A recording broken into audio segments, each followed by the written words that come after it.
ஆடைய வச்சே ஒப்ஜெக்டிஃபைங் பண்ற மாதிரியான அதிகபட்சமான இந்த பிரச்சனைகளுக்கு உள்வாங்கப்படுறது வந்து லவ் தான். நம்ம சின்னத்துல இப்படி வளர்ந்தோமே, இப்ப இருக்க ஜெனரேஷன் இப்படி காஸ்டோ வளர்றாங்க. இல்லாட்டி ஒரு இனமோ மதமோ அதெல்லாம் பாக்குறது. இன்ஜினியராவோ ஆக போறோம், இந்த ரெண்டு தான் அதிகபட்ச கல்வியோட முக்கியத்துவத்தை நம்ம நிறைய இடங்கள்ல வந்து மறந்துடும். நம்மளே ஒரு காட்சி பொருள் ஆக்கிக்கிறோம். ஜென்சி கிட்ஸ் நீங்க அதை பெருமையா சொல்லிக்கலாம். 15 வயசு பையன் கையில இப்ப சிகரெட் கிடைக்குதுன்னா எப்படி? நம்ம முன்னாடி பப்ளிக் ஒப்பீனியன் வீடியோல கூட ஒருத்தர் சொல்லியிருப்பாரு, டைட்டானிக் எடுக்கும்போது 1997ஆம் ஆண்டு கோ வித் ஃப்ளோன்னு சொல்லுவாங்க இல்லையா, அந்த மாதிரி தான் இது. அதுன்னு பிரிக்க இந்த வீடியோ எடுக்கும்போது கூட சில விஷயங்கள் நாங்க யோசிச்சு தமிழ் வார்த்தைகளா பயன்படுத்த மொழி திணிப்பு பண்றோம்ல, கைவிட்டுறாதீங்க. Welcome to Black Squad. நம்ம இன்னைக்கு பார்க்க போற வீடியோ ஜென்சி விசஸ் பூமர்ஸ். அதாவது எங்களுடைய ஜென்ரேஷனுக்கும் எங்களுடைய அப்பா அம்மாவுடைய வயதுடையவர்களுடைய ஜென்ரேஷனுக்கும் இடையில் இருக்கிற இந்த தலைமுறை இடைவேளை, இதுக்குள்ளே இருக்கிற பிரச்சனைகள் என்னவா இருக்குது, உணவு சார்ந்து, உடை சார்ந்து, கலாச்சாரம் சார்ந்து, பொருளாதாரம் சார்ந்து, தொழில்நுட்பம் சார்ந்து, இப்படின்ட்டு பல விஷயங்களில் இந்த பிரிவினை என்னவா இருக்குது, இவங்களுக்குள்ள இருக்கிற அந்த சகிப்புத்தன்மைகளும் மாற்றங்களும் எப்படி ஏற்றுக்கொண்டிருக்கிறாங்க இந்த சமூகத்தில் என்றதை தான் இந்த வீடியோவில் பார்க்க போகிறோம். முன்னே இருந்த ஜென்ரேஷன் வந்து புதுசாக ஒரு ஜென்ரேஷனை பார்க்கும்போது நம்ம சின்னத்தில் இப்படி வளர்ந்தோமே, இப்போ இருக்க ஜென்ரேஷன் இப்படி வளர்றாங்களே, அப்படி இருக்கக்கூடிய அவங்களுக்குள்ளேயே இருக்க ஏக்கமும் புதுசாக இருக்கக்கூடிய ஒரு பார்வையும் தான் இதில் இருக்கிற வித்தியாசமாக இருக்குது. உதாரணத்துக்கு சொல்ல போனால் எங்களுடைய அம்மா அப்பா ஜென்ரேஷனில் இருந்து சொன்னாலே கூட நீங்கள் என்னவாக விருப்பப்படுறீங்கன்ற ஒரு கிளாஸ் ரூமில் இருக்க பிள்ளைகளை கேட்டிருந்தா என்ன சொல்லியிருப்பாங்க, நான் டாக்டராகவோ இன்ஜினியராகவோ ஆக போகிறேன், இந்த ரெண்டு தான் அதிகபட்ச பதில். அப்படி இல்லையா எக்ஸ்ட்ராவா டீச்சர், அந்த மாதிரியான பதில் வந்துருக்கு. அதே இப்போ இருக்க ஜென்ரேஷனில் நம்ம கேட்டோம்னா 30 பேர் இருக்கக்கூடிய ஒரு கிளாஸ் ரூமாக இருந்தால் அந்த 30 பேருமே வேறு வேறு தொழில்களையும் வேறு வேறு ஐடியாக்களையும் சொல்லக்கூடியவங்களா இருப்பாங்க. ஸோ அந்த மாதிரி இந்த காலம் மாறி இருக்கு. அந்த மாற்றத்தை இந்த ரெண்டு தலைமுறையிலும் எப்படி பார்க்குறாங்கன்றது தான் இந்த விஷயம். ஸோ இதுக்குள்ளே நம்ம அடுத்து பார்க்க போகிற வேண்டிய டாபிக் வந்து இந்த மாற்றங்களில் அவங்க முகம் கொடுக்குற பிரச்சனைகள் என்ன, இதில் என்னென்ன மாற்றம் தவறாக போயிருக்குன்றதை நீங்கள் சொல்லுங்கள். கண்டிப்பாக நீங்கள் சொன்ன மாதிரி தான் நிறைய விஷயங்கள் நன்மைகள் இருந்தாலும் தீமைகளும் ஒரு பக்கம் இருக்க தான் செய்யுது. இதில் சகிப்புத்தன்மை நீங்கள் பேசுங்கல்ல, இப்போ அதிலே எடுத்துக்கிட்டோன்னா சகிப்புத்தன்மைன்ற விஷயம் இல்லாமலே போயிடுச்சு. இந்த சகிப்புத்தன்மை இல்லாமல் போனதுனால என்ன விளைவுகள் ஏற்பட்டிருக்குன்னா அதிக இறப்பு விதம் அதிகரிச்சுன்னு நான் பார்க்குறேன். இப்போ நம்ம டெய்லியுமே நம்ம தெரிஞ்ச யாரோ ஒரு ஆள், தெரிஞ்சவங்களுக்கு தெரிஞ்ச யாரோ ஒரு இறப்பு விதம்னு ஒன்று நமக்கு கேள்விப்பட்டுக்கிட்டே இருக்கும். ஸோ அந்த விதத்தில் இதுக்கு முக்கிய காரணம் வந்து சகிப்புத்தன்மை இல்லைன்னு தான் நினைக்கிறேன். பெற்றவங்க திட்டினாலோ டீச்சர்ஸ் திட்டினாலோ இல்லாட்டி மேக்ஸிமம் அது அதிகபட்சமான இந்த பிரச்சனைகளுக்கு உள்வாங்கப்படுறது வந்து லவ் தான். இப்போ இந்த விஷயங்களுக்காகவே ஒரு தவறான முடிவை அவங்க எடுத்துக்கிறாங்கன்னு நினைக்கிறேன். கோவம் அதிகம் வர்றது. மற்றபடிக்கு எனக்கு பெரிய ஒரு பிரச்சனையாக இருக்கிறது வந்து அவங்களோட தவறான முடிவுகள். அவங்களோட நிறைய பார்க்கலாம், வீட்டை விட்டு போகிறது, அப்புறமா எக்கச்சக்கமாக இருக்குது. இதுக்கு ஒரு ஜென்ரேஷனை மட்டும் சொல்லிட முடியாது, ரெண்டு பேருக்குமே இருக்கு இல்லையா? ஆமாம், கண்டிப்பாக. இது எப்படின்னா இதுக்கு முன்னாடியுமே இருந்துச்சு, பட் இது வந்து டிஜிட்டலைஸ் ஆனதுனால ரொம்ப வெளியே தெரியுது, நமக்கு புரியலை. பூமர்ஸ்ன்னு சொல்லப்பட்ட நமக்கு முன்னாடி இருந்த தலைமுறைகள் வந்து கற்றுக்க வேண்டிய விஷயங்களும் தெரிஞ்சுக்கொள்ள வேண்டிய விஷயங்களும் நிறைய இருக்குது. நம்மளோட ஜென்ரேஷன் ரொம்பவுமே சோஷியலைஸ் ஆகிட்டோம். ஒருத்தங்க நல்லா பழகுறாங்களா, நான் பழகுறேன் எல்லாரோடையுமே ஒரு ஈக்குவாலிட்டியோட பழகுற ஒரு தன்மை வந்து சோஷியலைஸ்ன்ற ஒரு விஷயம் விரிவடைஞ்சிருக்குன்றது நான் இந்த ஜென்ரேஷனில் பார்க்குறேன். இது வரைக்கும் மாறாதவங்க இதை பார்த்து சரி மாறலாம்ன்றதை என்னோட ஒப்பீனியன். நம்ம அவங்களோட இந்த கருத்தியலோடு பேசும்போது ஆடை சார்ந்த பார்வை, அதை பற்றி நீங்கள் என்ன நினைக்கிறீங்க? அது உங்களோட ஒப்பீனியன் உங்கள் சைடு. ஆடை சார்ந்த என்ற பார்வைன்றது வந்து எப்படின்னா, இந்த உலகம் வந்து இப்போ பல கலாச்சாரங்களை நம்ம பார்க்கக்கூடிய மக்களாக இன்னைக்கு மாறிடும். இப்போ ஒரு குறிப்பிட்ட கலாச்சாரத்துக்குள்ள மட்டும் ஒரு சுருங்கிட்டவங்களா ஒரு காலத்துல இருந்திருக்கலாம். இப்போ வந்து நம்ம அடுத்த நாட்டில் இன்னொரு கண்டத்தில் இன்னொரு மூலையில் என்ன நடக்குதுன்றது கூட இன்றைக்கு நமக்கு தெரியுது. ஸோ அந்த மாதிரி இருக்கு. நம்மளுடைய ஆடைன்றது நம்மளுடைய வசதிக்கு ஆனதாக இருக்கணுமே தவிர ஆடையை வச்சு ஒருவருடைய குணாதிசயத்தையோ இல்லை அதை கேரக்டர் அசாசினேட் பண்ணுற மாதிரி குணாதிசயத்தை வந்து கேள்வி கேட்குற மாதிரியான விஷயங்கள் வந்து முன்னைய ஜென்ரேஷனில் இருந்தது தான். கண்டிப்பாக இப்போ இருக்க ஜென்ரேஷனில் அந்த விஷயம் மாறி இருக்கு. ஆனால் அதுலேயுமே நம்ம ஜென்ரேஷனில் ஒரு மைனஸ் இருக்குது. என்னன்னு கேட்டிங்கன்னா, இந்த ஆடையை வச்சே ஒப்ஜெக்டிஃபைங் பண்ணுற மாதிரியான கண்டென்ட்ஸை உருவாக்குறது வந்துட்டு தான் இருக்குது. இல்லைன்னு மறுத்துட முடியாது இல்லையா? அது ஆண்கள்லையும் சரி பெண்கள்லையும் சரி. நாங்கள் இதை ஒரு பாலினத்துக்குள்ளே கொண்டு போய் திணிச்சிடல, ரெண்டு பேருக்குமே இது நன்றிருக்கு. அந்த காலத்துல இருந்த ஆடைகள்னு நம்ம பார்த்தோம்னா இந்த கலாச்சாரம் சார்ந்து ஆடையை கொண்டு போய் திணிச்ச ஒரு கட்டத்தையும் நம்ம பார்த்தோம். ஆமாம், நம்ம கூட பார்த்துருப்போம்ல, தமிழ்நாடு அந்த வேட்டி. அப்போ அவங்க ஒரு ஒரு ஒரு கல்ச்சர், ஒரு இனம்னா அவங்களுக்குரிய ஒரு ஆடை முறை ஒன்று தனியாக அவங்களுக்கு வந்துச்சு. இப்போ தமிழர்கள்டா அவர் சொன்ன மாதிரி தமிழர்கள்டா வேட்டி தான், இல்லை பெண்கள்டா சேலை தான், பாவாடை தாவணி தான் அப்படின்ட்டு ஒரு குறிப்பிட்ட ஆடைகளுக்குள்ளே சுருங்கிடாமல் இப்போ நம்ம கம்ஃபர்டபுளுக்கு ஏற்ற மாதிரி நம்ம வேற ஒரு ஆடைகளை பயன்படுத்த ஆரம்பிச்சிருக்கோம். ஸோ இது வந்து ஒரு நல்ல மாற்றம் தான். அந்த மாற்றம் அப்படியே இருக்கிறதும் இன்னும் மாற்றம் அடைகிறதும் தான் சரி. கண்டிப்பா இப்போ கம்ஃபர்ட்டாக இருந்துச்சுன்னா நீங்கள் சாரி வேஷ்டி கட்டிக்கலாம், பட் அதை திணிக்க வேணான்றோம்ல. ஸோ இதே மாதிரி உணவு சார்ந்த இவங்களுடைய பார்வை என்னவா இருக்கு? உணவு சார்ந்துன்னு வரும்போது நான் கொஞ்சம் அந்த சைடு நமக்கு முன்னாடி இந்த சைடு இருந்து பேசலான்னு இருக்கேன். ஹெல்த்தியான உணவுகளை தவிர்த்துடும். எனக்கு தெரியல, வீடியோ பார்க்குற நம்ம ஜென்சி சைடில் இருக்கவங்க எத்தனை பேர் கீரை சாப்பிட்ருப்போன்ட்டு, எத்தனை கீரை வகை தெரியும்னு கூட தெரியல நமக்கு. ஸோ அப்படி இருக்கும்போது நிறைய ஹெல்த்தியான நமக்கு தேவையான உடலுக்கு தேவையான சத்துள்ள உணவுகளை தவிர்த்துட்டு உணவே மருந்துட்டு மருந்தே உணவு ஆகிருச்சு. வெறும் அதை எப்படின்னா வெறும் சுவைக்காக மட்டும்தான் நம்ம அதை எதிர்பார்க்குறோமே தவிர அதுலேருந்து நமக்கு என்ன அக்கா சாப்பிடவே வேணாம்னு சொல்கிறதுக்குள்ள எல்லாமே சாப்பிட்டு பார்க்குறது தான். சாப்பிட்லாம், கண்டிப்பாக எது வேணால் சாப்பிட்லாம். ஆனால் நம்மளோட ஹெல்த் கான்ஷியன்ஸ் அப்படின்ற ஒரு விஷயம் கண்டிப்பாக இருக்கணும்னு நினைக்கிறேன். அந்த விஷயம் நமக்கு முன்னாடி இருந்த ஜென்ரேஷன்ட்டு இருந்துச்சு. அந்த உணவு கலாச்சாரம் இப்போவும் இருந்தால் நல்லோன்னு சொல்லி நான் நினைக்கிறேன். உணவு சார்ந்து ஒரு பக்கத்தை பார்த்தோம் இல்லையா? அதே மாதிரி பாலின சமத்துவத்தை நீங்கள் என்ன நினைக்கிறீங்க? உண்மையை சொல்லப்போனால் அந்த விஷயத்தை நினச்சி நம்ம ஜென்ரேஷன் நினச்சி நம்ம பெருமை தான் படணும்னு நினைக்கிறேன். ஏன்டா பெண்களை வீட்டுக்குள்ளேயும் சமையல் அறைக்குள்ளேயும் மட்டுமே வச்சுருந்த அந்த ஜென்ரேஷன்லேருந்து அதை உடைச்சி வெளியே எடுத்துகிட்டு வந்திருக்கோம். நிறைய விஷயங்கள் இன்னைக்கு விண்வெளி ஆராய்ச்சி செய்கிறவங்கலேருந்து எல்லா துறையிலையுமே பெண்கள் இருக்காங்கன்னா அதுக்கு இந்த பாலின சமத்துவத்தை உணர்ந்து கொண்டது வந்து ஒரு பெருமைக்குரிய விஷயம். ஸோ ஜென்சி கிட்ஸ் நீங்கள் அதை பெருமையாக சொல்லிக்கலாம், நாங்களும் சொல்லிக்குவோம். ஏன்னா அந்த காலத்தில் இருந்த கலாச்சார ரீதியாகவே சில விஷயங்கள் திணிக்கப்பட்டது. பெண்கள்டா இப்படி தான் இருக்கணும், இந்த வேலையை தான் செய்யணும், அவங்களுக்குரிய வேலைகள் இதுதான். இப்போ ஒன்று அவங்களுடைய தகப்பனார் சார்ந்திருந்தாங்க, அதுக்கு பிறகு கல்யாணத்துக்கு பிறகு கணவனை சார்ந்திருந்தாங்க, வயது முதிர்ந்த காலத்தில் பிள்ளைகளை சார்ந்திருந்தாங்க. இப்படித்தான் நம்ம இந்த சமத்துவத்தை வச்சிருந்தோம். இப்போ அது உடஞ்சிருக்கு, உண்மையிலேயே உடஞ்சி ஒரு சரியான பாதையை போயிட்டு இருக்கு. இப்போ காதல் சார்ந்த பார்வையோ இல்லை நட்பு சார்ந்த பார்வையோ கூட கொஞ்சம் மெருகடைஞ்சிருக்குன்னு நான் சொல்றேன். கண்டிப்பாக அந்த விஷயம் உண்மையிலேயே வரவேற்கத்தக்கது. நபரை பார்த்து அவங்களோட அனலைஸ் பண்ணிட்டு தான் அவங்களோட நாங்கள் நட்பாக இருக்கணுமா அப்படின்னு ஒரு விஷயம் இல்லை. அது ஒரு கேரக்டர் நல்லா இருந்துச்சுன்னா அவரோட நம்ம ஃப்ரெண்ட்ஸாக இருக்கிறோம். அதே மாதிரி இந்த காஸ்டோ இல்லாட்டி ஒரு இனமோ மதமோ அதெல்லாம் பார்க்கறது இல்லை. ஃப்ரெண்ட்ஷிப்பும் சரி லவ்வுமே சரி. அதான் முன்னைய சமூகத்தில் இருந்த மாதிரி இப்போ அந்த சாதியம் சார்ந்தோ இல்லாட்டி அவருடைய பொருளாதாரம் சார்ந்தோ பார்த்து தான் பழகுவோம்ன்ற அப்படி லவ்லையுமே நான் முன்னாடியே சொன்ன மாதிரி தான் மேல் டாமினேட் அந்த விஷயத்த இல்லாமல் பண்ணிக்கிறேன். அதிகமாக இல்லை, கொஞ்சம் அங்கங்கே இருக்குது. அதை கம்மி பண்ணிக்கிட்டா அந்த உறவுமே நல்லா இருக்குன்னு சொல்கிறேன். அது நான் நட்புன்னு சொல்லும்போது ஒரு பிரச்சனையுமே இல்லை. அப்போலேருந்து இப்போ வரைக்கும் நட்பு நல்லா தான் இருக்குது. இந்த ஜென்ரேஷனுக்குள்ள இந்த பொருளாதாரம் எந்த அளவுக்கு ஒரு தாக்கத்தை செலுத்துது? இப்போ நிறைய தொழில்கள் சார்ந்த அறிவு நமக்கு இருக்குது. இப்போ நம்மளுடைய தனித்திறமைகள் சார்ந்த தொழில் எதுவாக இருக்கும், இல்லை நம்ம எந்த வகையில் உழைக்க போகிறோம், இல்லை நமக்கான துறை எதுன்றதுல இன்றைக்கு பெரிய வாஸ்டான ஒரு பார்வை இருக்குது. இருந்தாலுமே மிகப்பெரிய பிரச்சனை இங்கே என்னவா இருக்குண்டா அதுக்குள்ள கல்வியோட முக்கியத்துவத்தை நம்ம நிறைய இடங்களில் வந்து மறந்துடும். இந்த ஜென்ரேஷன் குழந்தைகள் வந்து கல்வியோட முக்கியத்துவம் வந்து தெரியல. இப்போ எனக்கு நல்லா பாட தெரியும் இல்லை ஆட தெரியும் இந்த மாதிரியான ஒரு விஷயங்கள் எடுத்துக்கொண்டு ஓகே நான் இதுலேயே ஃபுல்லாக போயிடுறேன்ற மாதிரி ஆரம்பத்திலேயே போகிற ஒரு மனநிலை உள்ளவர்கள்லாம் இங்கே நிறைய பேர் இருக்காங்க. நிச்சயமா என்னதான் நமக்கான தனித்திறமை இருந்தாலும் கல்வி கொடுக்குற ஒரு முக்கியத்துவத்தையும் நம்ம வாழ்க்கையை உயர்த்தக்கூடிய விஷயத்தையும் வேறு எதுவுமே செய்யாது. அதை வந்து நம்ம பழைய ஜென்ரேஷன், அதாவது இதுக்கு முந்தைய ஜென்ரேஷனான நம்ம சொல்லக்கூடிய அந்த பூமர்ஸ்ன்னு சொல்லக்கூடியவங்க வந்து நிறைய இடத்துல புரிஞ்சு கொண்டிருந்தாங்க, கல்விக்கு முக்கியத்துவம் கொடுத்துருந்தாங்க. அதை நம்ம வந்து செய்யாமல் விட்டுட்டோமோ அப்படின்ற ஒரு பார்வையும் இருக்குது.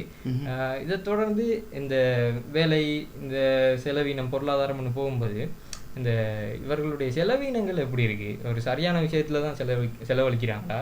அப்படி இல்லாட்டி இப்போ தங்களுக்கு மோகம் வரக்கூடிய எல்லா விஷயத்துலையுமே இப்போ இருக்க ஜென்ரேஷன் செலவழிக்கிறாங்களா? இல்லை இதுக்கு முன்னே இருந்த ஜென்ரேஷனுடைய செலவினங்களுக்கும் எங்களுக்கும் இருக்கக்கூடிய வித்தியாசங்களை நீங்கள் என்ன பார்க்குறீங்க? செலவினம்னு சொல்லும்போது இப்போ இருக்க ஜென்ரேஷன் செலவினம் கொஞ்சம் ஜாஸ்தியாக இருக்குன்னு நான் சொல்லுவேன். இந்த ஜென்ரேஷனுக்கு வந்து செலவு பண்ணுறதுக்கான விஷயங்கள் ரொம்ப கம்மியாக இருந்துச்சு. மொபைலுக்கானதோ ஒரு லேப்டாப்போ மோட்டர் பைக்கோ அதுக்கான தேவைகள் குறைவாக தான் இருந்துச்சு. இப்போ இருக்க தேவைகளும் அதிகப்பட்டுச்சு. அதுக்கேற்ற மாதிரி செலவினங்கள் வளர்ச்சின்னு ஒன்று வரும்போது செலவினம் ஒன்று இருக்க தான் செய்யும். பட் தேவையில்லாத செலவுன்னு சொல்லி சில விஷயங்கள் இருக்கு இல்லையா? இப்போ எனக்கு ஒரு இடத்துக்கு போகிறதுக்கு பைக் ஒன்று வேணும்னா என்னோட தேவைக்கு எது தேவையோ அந்த பைக் இருந்தால் போதும். அது மிஞ்சிய ஒரு விஷயம் நமக்கு தேவையில்லைன்னு நினைக்கிறேன். அது போக உணவுன்னு வரும்போது ஒரு நல்ல ரெஸ்டாரண்ட்டில் எப்போயா இருந்துட்டு போய் சாப்பிட்றது ஓகே. எப்படின்னா நம்மளே ஒரு காட்சி பொருளாக ஆக்கிக்கிறோம். பொருளாதார ரீதியில் ஒரு உயர்வான இடத்துல தான் இருக்குன்னு காட்டுறதுக்காக நம்மளை பொருளாதாரத்தில் முடியாமல் இருந்தாலுமே நம்ம அது சில விஷயங்களை நம்ம செஞ்சு காட்டினால இது நமக்கு பெரிய பிரச்சனை இல்லை, நம்மளோட பேரண்ட்ஸுக்கு. ஏன்னா மேக்ஸிமம் அம்மா அப்பாட்ட இருந்தால் நம்ம தங்கி நீங்க சொல்ற பார்வை என்னவா இருக்குன்னா, இப்ப என்னுடைய சந்தோஷத்துக்காக செலவழிக்கிறதுன்றதை தாண்டி நான் யாருன்றதை காட்டி கொள்றதுக்காகவும் என்னுடைய சந்தோஷத்தை மீறியும் இருக்கக்கூடிய செலவு. ஆமா நிச்சயமா தான். இதுவா இருந்தாலும் அளவோடு இருந்தா நல்லன்னு சொல்லி நான் நினைக்கிறேன். அது சரியான திட்டமிடல் இருக்கு. திட்டமிடல் இல்லை, திட்டமிடல்ன்றது எங்களோட ஜென்ரேஷனுக்கு வந்து ஒரு மிகப்பெரிய பிரச்சனையாக இருக்கு. அது பொருளாதாரம் இல்லை, இதுக்கு முதல் பேசின எல்லா டாபிக்கையும் நீங்க பாத்துக்கலாம். வேண்டாம், வாழ்க்கையை வந்து திட்டமிடல்ன்றதே இவங்க ஒரு கசப்பான விஷயமா பார்க்குறாங்க. திட்டமிடல் இருக்கணும் கண்டிப்பாக. நாளைக்கு என்ன நடக்க போகிறதுன்றது நம்மளால் சொல்ல முடியாது. ஆனால் நம்மகிட்ட இருக்க வளங்களை வந்து எப்படி பயன்படுத்தணுன்றதுல நமக்கு ஒரு அறிவு கண்டிப்பாக இருக்கும். என்னை பொறுத்த வரைக்கும் என்னோட விஷயம் என்னென்னா, தேவையற்ற செலவினங்களை குறைச்சிக்கலாம். தேவையற்ற செலவினங்கள் அதிகளவே இருக்குது. அதை குறைச்சிக்கிட்டா அது உங்களோட சேவிங்க்கு இருந்துச்சுன்னா, இல்லாட்டி உங்களோட கல்விக்கான ஒரு விஷயமாவோ அடுத்தடுத்து தொழிலுக்கானதாகவோ அந்த செலவினங்களை நீங்கள் பயன்படுத்தினா நிச்சயமாக அது உங்களுக்கு உதவியாக இருக்கும். நம்மளுடைய முந்தைய ஜென்ரேஷனுக்கு இன்னொரு உதாரணமாக ஆகலாம் சொல்லி என்னோட ஒப்பீனியன். டெக்னாலஜிக்கல் தொழில்நுட்ப ரீதியில் இவங்க எப்படி செல்வாக்கு செலுத்துது இந்த ஜென்சிக்கும் பூமர்ஸுக்கும் முடியலான அதாவது தொழில்நுட்பம் சார்ந்து எப்படி இருக்காங்க ரெண்டு பேரும் பார்க்குறாங்க. பூமர்ஸ் வந்து அந்த விஷயத்துக்கு அடாப்ட் பண்ண வேண்டியிருந்தது. ஏன்டா அவங்க பிறந்து ஒரு 30 வயசு அடையும் போது தான் அவர்களுக்கு தொலைபேசின்ற ஒரு விஷயம் அவங்களுக்கு கிடைச்சிருக்கு. இப்போ நம்ம பிறக்கிற குழந்தைகள், நம்மளோட ஜென்ரேஷனில் பிறந்த குழந்தைகள் பிறக்கும் போதே அதில் இருந்திருப்பாங்க. என்ன மிஞ்சி போயிருந்தா ஒரு நார்மல் ஃபோனில் டிஜிட்டல் ஸ்மார்ட் ஃபோனாக. அதாவது நான் பிறக்கும் போதே பிசின்னு ஒரு விஷயம் எங்கள் வீட்டில் இருந்துருச்சு. ஸோ அந்தளவுக்கு நான் கொஞ்சம்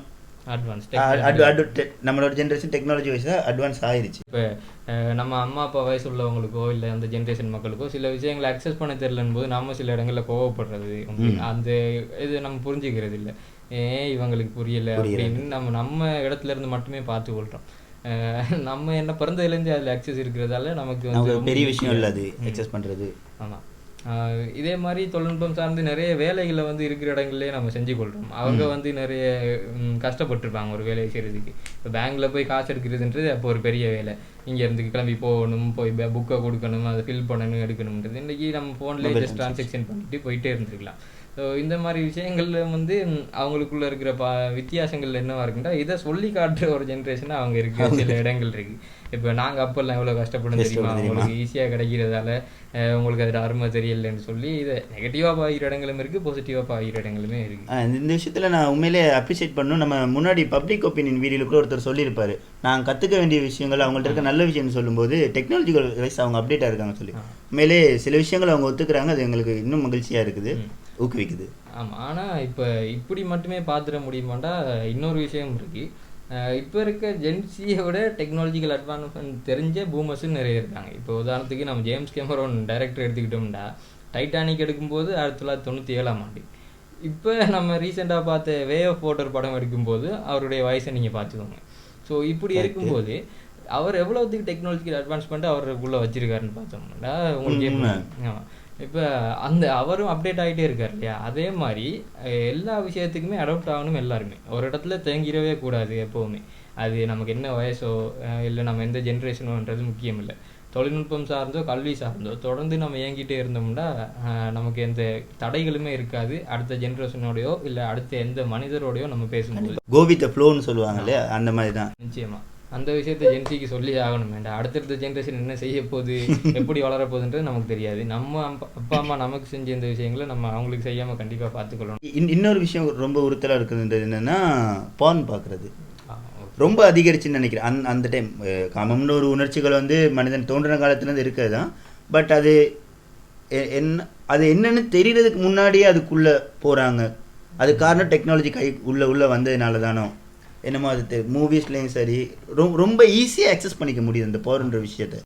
போன் கொஞ்சம் தவிர்க்கலான்னு நினைக்கிறேன். ஆமாம், நிச்சயமாக தவிர்க்கப்பட வேண்டிய விஷயம் தான். அண்ட் அது ஒரு ஃபேண்டசி, அது ரியல் லைஃபுக்கு கண்டிப்பாக செட் ஆக போகிற விஷயமும் கிடையாது. ஸோ அந்த விஷயத்தில் நம்ம உண்மையிலே மாறி தான் ஆகணும். அது ஒரு அடிக்ஷனாக வச்சுருக்க வேண்டிய அவசியம் இல்லை, அதை தவிர்த்திடலாம்.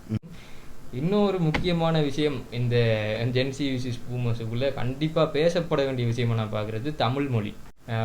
குறிப்பாக சொல்ல போனால் இப்போ புத்தக வாசிப்புன்றதே மிக குறைஞ்சிருச்சு. ஒரு வருஷத்தில் ஒரு புக்கையாவது யாராவது முடிச்சிருக்காங்களான்னு கேட்டால் இந்த ஜென்ரேஷன் குழந்தைகள் இல்லைன்னு தான் பதில் சொல்லுவாங்க. மொழி வளம் குறைஞ்சு கொண்டே போகிறது. அடுத்த ஆங்கிலத்துக்கோ இல்லை பிற மொழிகளுக்கோ தங்களை மாற்றிக்கொள்கிற மாதிரி விஷயங்களை நீங்கள் எப்படி பார்க்குறீங்க? ஏன்னா கொஞ்சம் நலிவடைஞ்சிருச்சு. இப்போ இந்த வீடியோ எடுக்கும்போது கூட சில விஷயங்கள் நாங்கள் யோசித்து தமிழ் வார்த்தைகளாக பயன்படுத்துகிறோம். என்ன காரணம்னா நீங்களும் அதை பற்றி தெரிஞ்சுக்கலாம்ன்றதுக்காக தான். ஆமாம், இது ஒரு முன்னுதாரணமாக இருக்கணும். ஏன்டா தமிழ் செழுமை வந்து பெருசு, அதை நம்ம விட்டு கொடுத்துடுறோம் நிறைய இடங்களில்.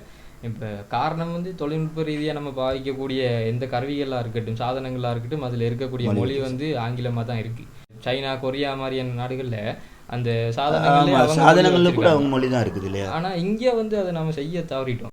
ஆனால் நம்ம மொழியை பிரதானமாக சொல்லிக் கொடுக்குறதே நிப்பாட்டு. குழந்தைகள் வந்து வளரும் போதே இல்லை பாடசாலைக்கு சேர்க்கும் போதே கூட இங்கிலீஷ் மீடியம்லேயே விட்டுடுறோம்.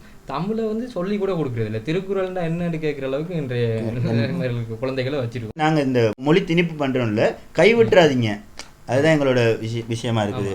மொழி வரியோ இல்லாட்டி இந்த மொழி தான் பெருசு அது சின்னன்றதெல்லாம் இல்லை.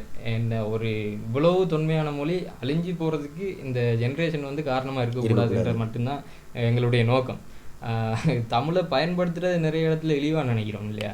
இப்போ சில வார்த்தைகளே நேரடியாக தமிழில் சொல்கிறது நமக்கு பிரச்சனையாக இருக்குது. இப்போ ஒருத்தங்களை காதலிக்கிறோம்னா ஐ லவ் யூன்னு சொல்லி தான் பழகிருக்கோம். நான் உன்னை காதலிக்கிறேன்னு சொன்னால் அது ஏதோ ஒரு இடத்துல கொஞ்சம் கூச்சமாவோ இல்லை சங்கடமாவோ இருக்கிற மாதிரி சில வார்த்தை கொஞ்சம் ஆக்வர்டாகவே போயிடுது. இந்த மாதிரி விஷயங்களை மாற்றிக்கொள்ளணும். ஏன்னா தமிழை பயன்படுத்துறதுல உங்களுக்கு அப்படி என்ன கூச்சம் இருக்குன்னு எனக்கு தெரியல. அது நம்ம மொழி, அதை பேசுறதே நம்ம ஒரு அருவருப்பான விஷயமா நினைக்கிறது வந்து உலகத்திலேயே மோசமான ஒரு முதல் விஷயம்னு நான் நினைக்கிறேன். வேற எந்த கண்ட்ரி எடுத்து பார்த்தாலுமே அவங்களோட மொழிக்கான இம்பார்ட்டன்ட் ஒன்று இருக்கு. ஸோ அது நம்ம மொழின்னு வரும்போது அது கொஞ்சம் குறைஞ்ச மாதிரி தான் நான் பார்க்குறேன். இது இலங்கையிலையும் சரி இந்தியாவிலையும் சரி நிறைய மாற்றங்கள் ஏற்பட்டுருச்சு. இதுக்கு முக்கியமான காரணமாக நான் பார்க்குறது வந்து கலை சார்ந்து தமிழை கொண்டு போகிறது. இயல், இசை, நாடக தமிழ்னு சொல்ல முத்தமிழ்ன்றது. இன்றைக்கி அந்த துறைகளுக்குள்ள எல்லாம் நம்ம ஆங்கிலத்தையும் பிற மொழிகளையும் பூத்திட்டோம். தமிழ் சார்ந்து கலைகளை செய்கிறத நிப்பாட்டிட்டோம். இப்போ ஒரு கட்டுரை எழுதுறதோ இல்லை ஒரு கதை எழுதுறதோ புத்தகம் எழுதுறதோ வந்து குறைஞ்சே போயிட்டு. அப்படி எழுதினாலும் இன்றைக்கி நிறைய பேர் ஒரு கதை எழுதினா கூட இங்கிலீஷில் தான் எழுதுது. அடிப்படையில் நம்ம குழந்தை வளர்ப்புல இருந்தே இந்த தமிழை வந்து நிச்சயமாக அடுத்த ஜென்ரேஷனுக்கு கடத்தணும். ஜென்சியுமே நீங்கள் அடுத்த ஜென்ரேஷனுக்கு இதை கடத்தணுன்றதை மனசில் வச்சுக்கோங்க. இதை தாண்டி இந்த ஜென்ரேஷனுக்குள்ளே நிறைய மனக்கசப்புகளை ஏற்படுத்தக்கூடிய ஒரு விஷயம்னா போதைப்பொருள் பாவனை. ஸோ இந்த போதைப்பொருள் பாவனை எப்படி இந்த 2 ஜென்ரேஷனுக்குள்ளே இவ்வளோ பெரிய போரை மூட்டி விட்டுருக்கு சொல்லுங்க. போதைப்பொருள் அதாவது சோகா சொல்றியே, சொல்லு பாப்போம். போதை பொருள் சோகா சொல்றியா நீ?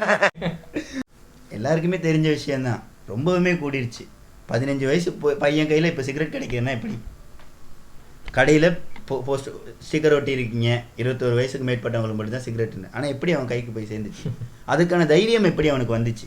இல்லையா? எல்லாத்தையுமே நார்மலைஸ் பண்ணிட்டாங்க. படங்கள்லையும் சரி, பார்க்குற காட்சிகள்லையும் சரி. முக்கியமான விஷயம் இந்த திரைப்படங்கள் தான் நினைக்கிறேன். திரைப்படங்கள், விளம்பரங்கள், அது ஒரு சிகரெட்ன்றது ஒரு கெத்தான விஷயமாக்கிட்டாங்க. ஒரு ஸ்டைலான விஷயமா மாறிட்டு ஒரு சிகரெட் அடிச்சுட்டு போய் அப்படி ஊதிட்டு வந்தா அப்பா மாஸ்டரா பின்னால் ஒரு பிஜிஎம் போட்டு தர ஆண்டு போட்டு முடிச்சிட்டு இப்போ மட்டும் தான் குடிக்கிறாங்கடா. இதுக்கு முன்னாடி இல்லைன்னு கேட்டால் இருந்தாங்க. அப்போது அந்த டைமில் போதைப் பொருட்கள்னு சொன்னால் ஒரு குறிப்பிட்ட அளவோடு அடங்கிருச்சு. இப்போ அப்படி இல்லை, நிறைய வந்துருக்கு. இன்னைக்கு ஒன்று இருக்கா, நாளைக்கு இன்னொன்று புதுசாக வருது. அதை அவன் யூஸ் பண்ணுறாங்க, உடம்பு கெட்ட போது. போதைப் பொருளுமே இளவயதில் மரண வீதம் அதிகரிக்கிறதுக்கு இன்னொரு முக்கியமான காரணமாக நான் பார்க்குறேன். ஐஸில் ரொம்ப ரீசன். அதெல்லாம் மிக பிரச்சனை ஏற்படுத்தக்கூடிய மிக அடிக்டிவான சில விஷயங்கள். அதெல்லாம் என்னென்னா இப்போ இதுக்கு முன்னாடி இருந்தது கூட கொஞ்சம் மெதுவாக கொள்ளுன்னு கொள்ள தான் போகுது, கொஞ்சம் மெதுவாக கொள்ளுன்னு வச்சுக்குவேன். இது ஒரு குறுகிய காலத்துக்குள்ள ஒரு 3 மாசமோ 6 மாசத்துக்குள்ளால ஒரு திறந்து போற அளவுக்கு மோசமான விஷயங்களா இருக்கு. என்ன அது எந்த ஜென்ரேஷனோ இல்லை என்ன ட்ரக்ஸோன்றதெல்லாம் முக்கியமே இல்லை. ட்ரக்ஸ்ன்றது எப்பவுமே கெட்டது. அது இது அதுன்னு பிரிக்கவே வேணாம். எதுவாக இருந்தாலுமே அதை கைவிட்டு அடுத்த ஜென்ரேஷனுக்கு போகலாம். ஏன்டா அது நேரடியாக உங்களோட மனநிலையும் உங்களுடைய மென்டல் பீஸையும் தான் பாதிக்குது. அதே மாதிரி உங்களோட கல்வியிலேருந்து சமூக நடவடிக்கையிலேருந்து எல்லாத்தையுமே மாற்றக்கூடிய ஒரு நஞ்சு தான் இந்த ட்ரக்ஸ். அது எதுவாக இருந்தாலுமே அதை தவிர்த்துருவோம். நீங்கள் இந்த சொசைட்டிலேருந்து விலைக்கு போகிறீங்கன்றதை தாண்டி சொசைட்டி உங்களை விலைக்கு வைக்கிறதுக்கான ஒரு முக்கியமான ஒரு கீயாக இந்த போதை இருக்கு. ஏன்னா அது சமூகத்தை பின்னோக்கி இழுக்கக்கூடிய ஒரு விஷயம். அதை நிச்சயமாக மாற்றி ஆகணும். ஸோ நாங்கள் பேசியிருக்க இந்த கண்டென்ட் வந்து உங்களுக்கு பிடிச்சிருக்கும், புரிஞ்சிருக்குன்னு நம்புகிறேன். ஸோ இதே மாதிரி உங்களோட மனசில் என்ன படுது இந்த ஜென்ரேஷனை பற்றி, 2 கேப்புக்குள்ளே உங்களுக்குள்ள இருக்கிற பிரச்சனைகள் என்னவா இருக்குன்றதை கமெண்ட்டில் சொல்லுங்கள்.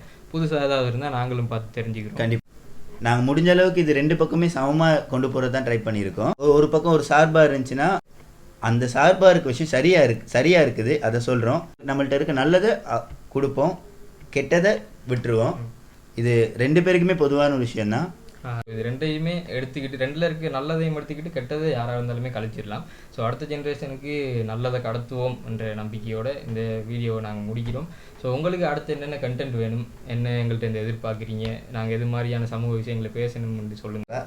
சப்ஸ்கிரைப் பண்ணுங்கள், லைக் பண்ணுங்கள், பிடிச்சிருந்தா ஷேர் பண்ணுங்கள். எங்கள் கண்டென்ட்டில் இருக்க குறை நிறைகளை நீங்கள் கண்டிப்பாக சொல்லலாம். நீங்கள் முன்னாடி சொன்ன வீடியோலேருந்து எங்களால் முடிஞ்ச அளவுக்கு திருத்தங்களை கொண்டு வந்திருக்கோம். அடுத்தடுத்த வீடியோவில் அதையும் அப்டேட் பண்ணிட்டு போகிறோம். பிளெக்ஸ் ஸ்குவாடுடன் இணைந்திருங்கள். அடுத்த வீடியோவில் சந்திப்போம். நன்றி.